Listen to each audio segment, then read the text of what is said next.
Сәлем достар, эфирде қайтадан оңай English бағдарламасы, сендермен мен Данияр. Достар, бүгінгі сабағымыздың тақырыбы future forms, яғни келер шаққа қатысты қолданылатын ережелер. Біз осыған дейін келер шаққа қатысты қолданылатын бірнеше сөйлем түрін талқылаған болатынбыз.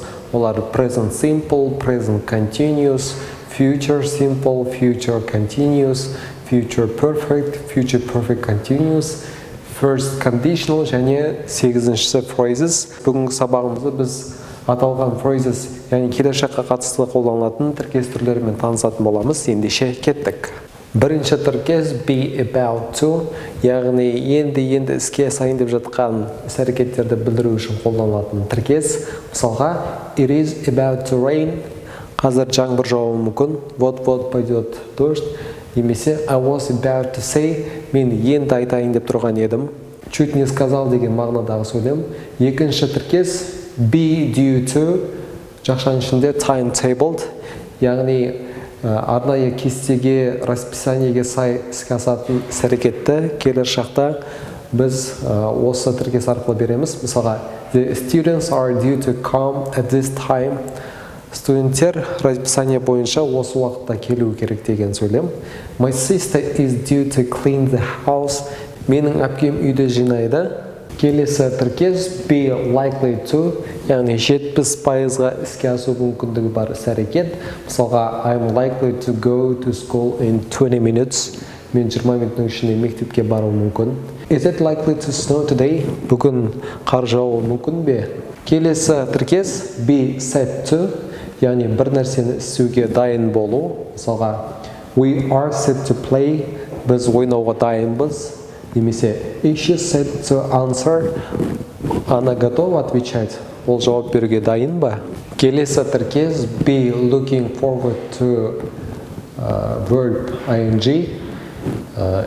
Бұл дегеніміз бір нәрсені істеуге асығу, ждать с нетерпением. Мысалға, Әлібек is looking forward to seeing his son.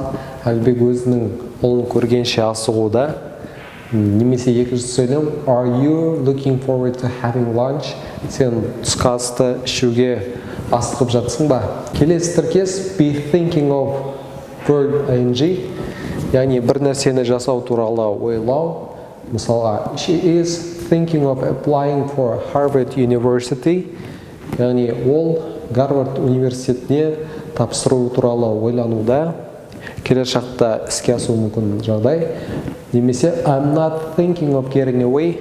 Мен кету туралы ойлап тұрған жоқпын. Жетінші тіркес түрі be bound to. 100% іске асу мүмкін оқиға. Мысалға, the committee is bound to reply. Комитет жауап береді, яғни ол 100% іске асуы керек оқиға. Немесе іс-әрекет, my friends are bound to joke. Менің достарым міндетті түрде әзілдейді. Яғни отырыс барысында айтылып жатқан сөйлем. Және соңғы тіркес түрі be to, ресми стильде кездесетін келер шаққа қатысты айтылатын тіркес. Мысалға, the president is to attend the assembly. Президент ассамблеяның отырысына қатысады. Әлішер Каримов is to release a new song. Әлішер Каримов жаңа трек немесе ән шығарады. Яғни бұл ресми дерек көздерінде айтылып жатқан іс-әрекеттер. Достар, бүгіндікке осы. Келесі санымызда біз келер шаққа қатысты және бір ерекше формамен танысатын боламыз. Бізбен бірге болыңыздар. Ендеше